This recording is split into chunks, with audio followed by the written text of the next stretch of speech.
दो आदमियों ने लड़की की लाश को भट्टी में ठूंस दिया और काम पूरा होने के बाद चिमटे से उसे अंदर धकेल दिया। बगल में बैठा बॉयलर मैन शांति से देख रहा था और उसने दो बोझ कोयला डालने में भी मदद की। जब लाश जलकर राख हो गई तो उसे जमीन पर एक पीले रंग का ऊंची एड़ी का जूता मिला। उसे अचानक बुरा लगा क्योंकि यह ऊंची एड़ी का जूता बिल्कुल वैसा ही था जैसा उसने 2 दिन पहले अपनी बेटी को जन्मदिन पर दिया था। क्या हो सकता है कि उसकी बेटी अभी अभी जली हो? हालांकि गिरोह के सरगना ने उसे सोचने का मौका ही नहीं दिया। उसने जूता छीनकर भट्टी में फेंक दिया और उसे बताया कि यह दूसरी पीढ़ी का एक दुष्ट अमीर आदमी है जो अक्सर उसकी पीठ पीछे ऐसी हरकतें करता है। यह एक शर्मनाक हरकत थी, लेकिन वे लोगों को नुकसान पहुंचाने के लिए ऐसा कर रहे थे। फिर हमेशा की तरह उन्होंने बॉयलरमैन के साथ उसके लिखे उपन्यास पर चर्चा की। यह देखकर कि बॉयलरमैन का मूड ठीक नहीं लग रहा था, उन्होंने उसे कुछ बातें बताईं और अपने आदमियों के साथ चले गए। हालांकि बॉयलरमैन अभी भी बेचैन था। आखिरकार शिफ्ट बदलने का समय आ गया। बॉयलरमैन ने अपना घिसा हुआ कोट पहना, चिकन के गाढ़े खून पर पैर रखा और दौड़ता हुआ उस घास की दुकान की ओर चल पड़ा जहां उसकी बेटी काम करती थी। जब उसे पता चला कि उसकी बेटी आज काम पर नहीं आई है, तो बॉयलरमैन और भी चिंतित हो गया। इसी बीच उसकी बेटी का सबसे अच्छा दोस्त बाहर आया और उसने बॉयलरमैन को बताया कि उसकी बेटी दुकान से सारे पैसे लेकर शहर के एक बदमाश के साथ भाग गई है। बॉयलरमैन को यकीन नहीं हुआ। वह जानता था कि उसकी बेटी ऐसी नहीं है, लेकिन उसने मन ही मन उम्मीद जताई कि उसके सबसे अच्छे दोस्त की बात सच हो, क्योंकि अगर ऐसा होता तो बॉयलर में जलने वाली उसकी बेटी नहीं होती।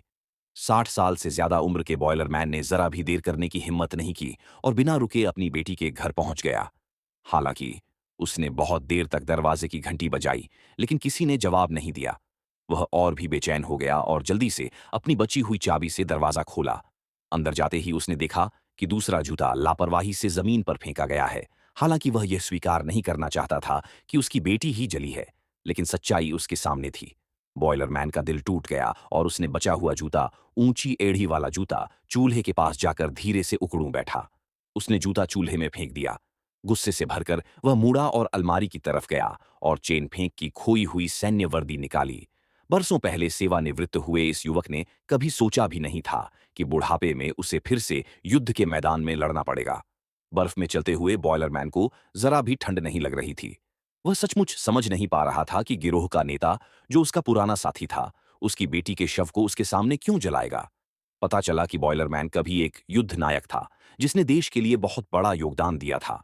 हालांकि दुर्भाग्य से वह एक दुर्घटना में घायल हो गया और 3 महीने अस्पताल में रहने के बाद उसे सेवानिवृत्त होना पड़ा।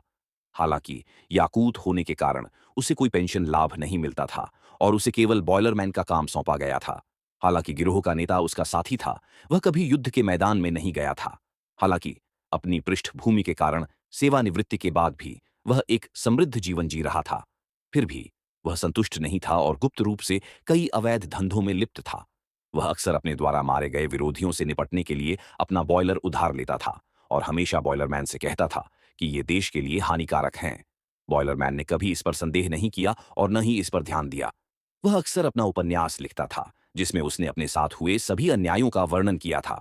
वह आमतौर पर बॉयलर जलाकर जीविका चलाता था और अपने खाली समय में पड़ोस के बच्चों को युद्ध के मैदान की कहानियां सुनाता था। वह अपने जीवन में खुश था, लेकिन फिर भी मालिक विभिन्न कारणों से उसका वेतन रोक लेता था। उसकी बेटी और गैंगस्टर की बेटी ने मिलकर एक स्ट्रॉ कंपनी खोली। हालांकि वे चमकीले कपड़े पहनती थीं, फिर भी वे हमेशा बॉयलरमैन से पैसे मांगने आती थीं। हालांकि बॉयलरमैन अपनी बेटी से बहुत प्यार करता था और हमेशा बिना किसी हिचकिचाहट के अपनी सारी बचत निकाल लेता था।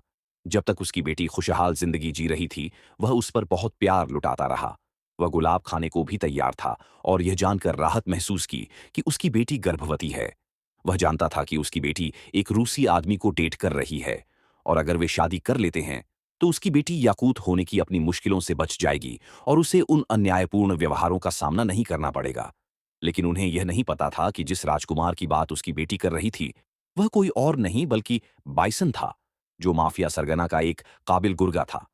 बाइसन एक निर्दयी आदमी था जो कभी एक शब्द भी नहीं बोलता था, हमेशा अपने मिशन को सफाई और कुशलता से पूरा करता था, फिर शवों को नष्ट करने के लिए बॉयलरमैन के पास ले जाता था।